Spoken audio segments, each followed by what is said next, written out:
सात संगत जी, प्यार से कहना, ये जिंदगी जो हमें इस परमपिता परमात्मा ने बख्शी है, ये जिंदगी तो अपनी रफ्तार से चल ही रही है और इसी मनुष्य जिस्म में हमें इस परमपिता परमात्मा की प्राप्ति हो सकती है, जो कि हमारे जीवन का लक्ष्य है। इसी वजह से हम इस दुनिया में आए हैं। और यहाँ तक कि होली स्क्रिप्चर्स, वेदों में ये भी लिखा हुआ है कि 84 लाख योनियों के बाद ये मनुष्य तन मिलता है। हम आज की डेट में अगर ये भी मान लें कि काफ़ी योनियाँ अगर एक्सटेंड भी हो गई हैं उसमें, तो भी देखें तो जितनी हैं, अगर हम ये माने एक सेकंड के लिए कि हम सब इतने सारे शरीर बदल के फाइनली इस ह्यूमन शरीर में आए हैं, तो इतना हमारे को जो ये मिला है, इतना जिसको बोलते हैं प्रेशियस शरीर है, इसमें और बाकी योनियों में क्या फ़र्क है? क्या वो सब योनियों में हमें भोजन नहीं होता? सारे जानवर हम देखते हैं खाना भी खाते हैं, वो सोते भी हैं, वो अपना अगर उनको कुछ भय का एहसास की भावना भी उनके अंदर रहती है, और मनुष्यों में भी सेम होता है। तो मनुष्य को जानवर से अलग करने का वो क्या है? वो हमारा ये दिमाग, जिसको चेतना, विवेक, बुद्धि की बात है, ये भी होते हुए मनुष्य की चॉइस होती है कि क्या वो अपना सारा एनर्जी, अपना दिमाग एक ऐसे रास्ते पे लगा ले जो कतई बिल्कुल नफरत का रास्ता है, और बिल्कुल वो एक जैसे कहते हैं कि दूसरों का बदला रखने की भावना या अहित की भावना, वो ऐसा रास्ता ले या फिर परोपकार का ले। ये हमारे जो बुद्धि में भी समझ बात आती है कि ठीक है, पल दो पल के लिए तो हम अपने इंस्टिंक्ट्स पे काम कर लेते हैं और ये सोच लेते हैं कि इस समय हमें क्या करना है, पर एक नेचर को एक स्थिरता में अच्छे परोपकारी कर्म लाने के लिए तो ये ब्रह्म ज्ञान का ही सहारा लेना पड़ता है। जब तक इस परमपिता परमात्मा, जो कि हर तरह बताया गया है कि किसी भी डेफिनेशन में देख लें, वो एक स्थिर है, जब तक हम अपना नाता उस स्थिर के साथ नहीं जोड़ेंगे, हमारा जीवन सहज नहीं बन पाएगा। और उसी साथ हम अपना जीवन अगर एक स्टेबिलिटी, जैसे अभी जिक्र भी किया था एक बच्ची ने स्टेबिलिटी का, तो वो हमें इधर अपने जीवन में उतारने के लिए कि ये जो दुनिया के उतार चढ़ाव तो आते ही रहने हैं, ये खुशी, ये गम, ये कोई ऐसी सिचुएशन जो अभी दुख है तो अभी सुख है, वो तो नहीं बदलती। पर जब हम अपने इस असली रूप, इस निरंकार का ज्ञान प्राप्त कर लेते हैं, तो उसके बाद वो सब होते हुए भी जीवन में हमको इतना, हमारे दिमाग में उसका इतना दुख या इतनी खुशी नहीं आती। हम बिल्कुल एक उस कामनेस, उस ब्लिस, उस सहज अवस्था में अपना जीवन निकाल देते हैं।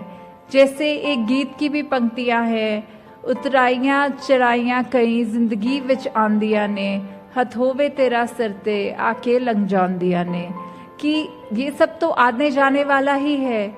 जो दुनिया है उसमें तो हमें हर पल पे कोई ना कोई अलग स्थिति को फेस करना ही पड़ेगा, पर वो हम स्थिति को कैसे फेस कर रहे हैं? क्या हम उसमें कंप्लेन कर रहे हैं, या उसमें भी हम ये मान रहे हैं कि अगर इस निरंकार, इस गॉड, इस राम, इस परमात्मा ने हमारी जिंदगी में ये घटना घटी है, तो अवश्य ही कोई बहुत ही मेरे लिए सुखदाई उसके पीछे कारण है, चाहे उस समय वो कितना भी ऐसा लग रहा हो कि ये मेरे साथ क्यों हुआ। क्योंकि हमारा जो दिमाग है वो तो बहुत ही ऐसे बिट्स एंड पीसेस में, उसको बहुत ही छोटे छोटे टुकड़ों में अपनी जीवन को देख पा रहा है।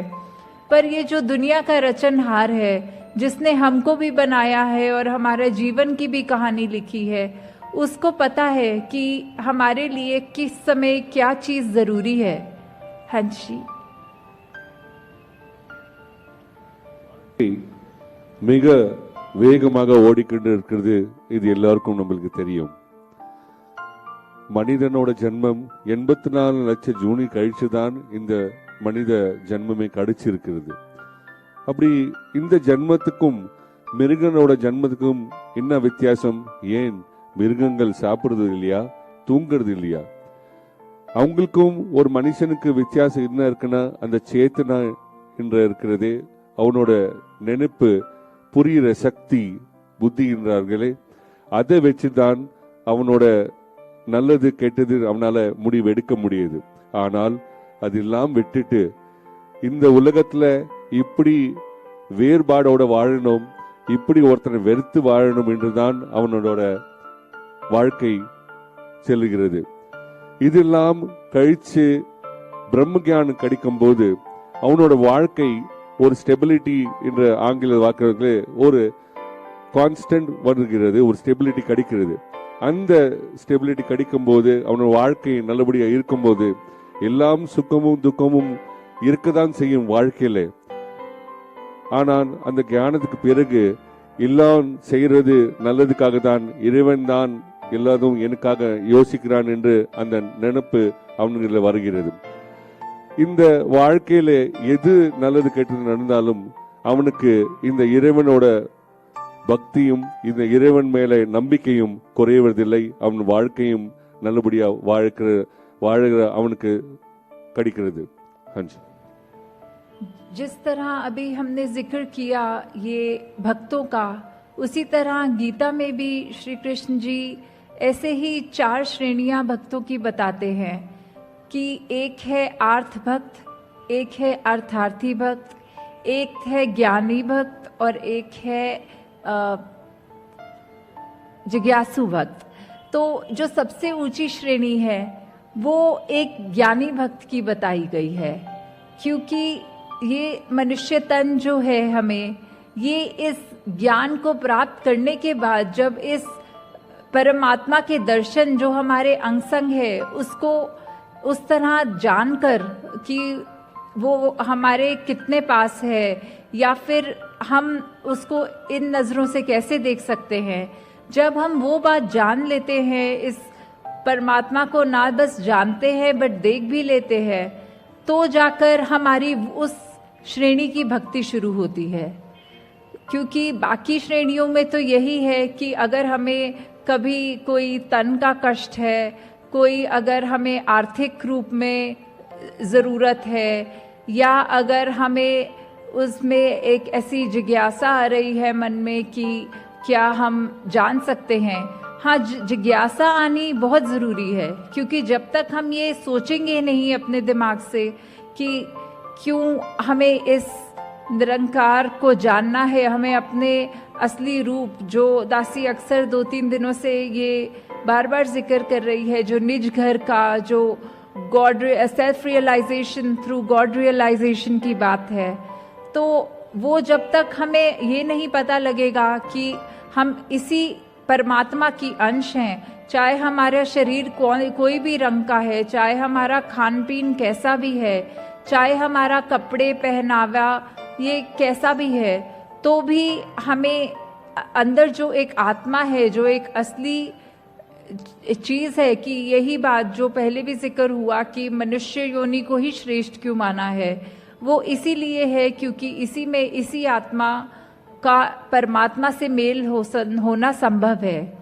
और दासी जो आज सब इधर नए आए हैं, पहली बार आए हैं या फिर निरंकारी मिशन से परिचित नहीं हैं, तो दासी संक्षिप्त में यही आपसे अरदास करना चाहेगी कि इस सत्संग के बाद यहाँ हम एक परमपिता परमात्मा की जानकारी प्राप्त कर सकते हैं, और उसके बाद खुद ही जीवन में हम वो मेल करके देख लें कि ये जो परमात्मा दिखाया जा रहा है, आप चाहे कोई भी धर्म को मानते हैं, कहीं के भी रहने वाले हैं, आप अपनी उस रिलीजियस स्क्रिप्चर्स से मैच करके देखें कि वही परमात्मा जो उसमें लिखा है वही आप उसके बाद पाएंगे कि आपके अंग संग है।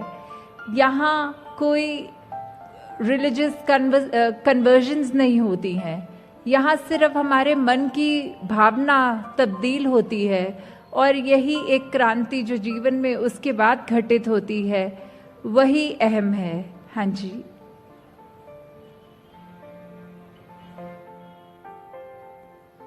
கீதால கிருஷ்ணர் அவர்கள் 4 வேறுபாடு சொன்னார்கள் மனுஷனோடது.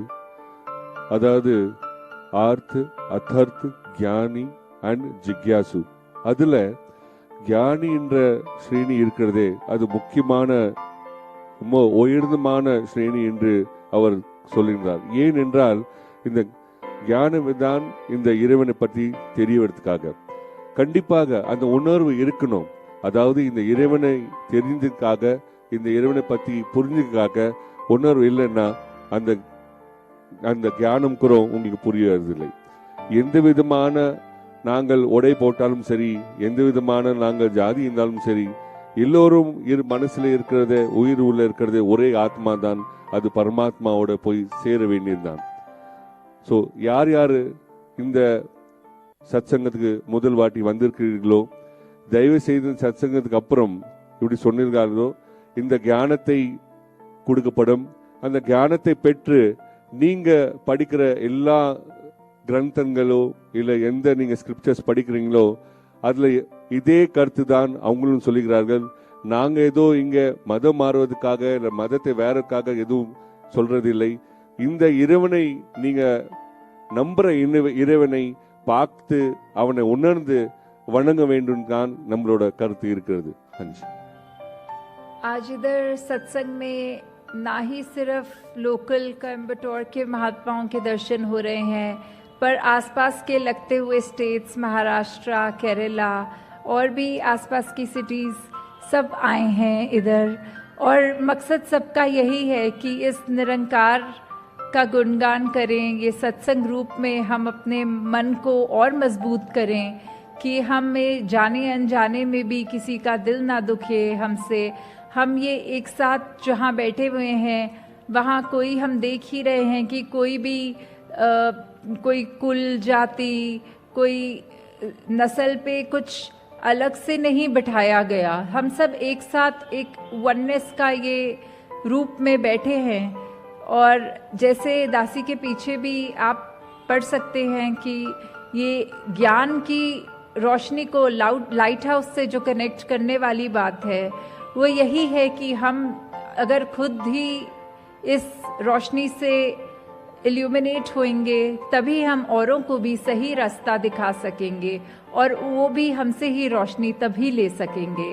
तो दासी इसी कामना से आप सबसे इजाज़त लेती है कि आप सब आए और जिस रूप में मर्यादित रूप में सत्संग का आनंद भी लिया और इतना आपने उत्साह दिखाया कि ये जगह भी छोटी पड़ती दिख रही है।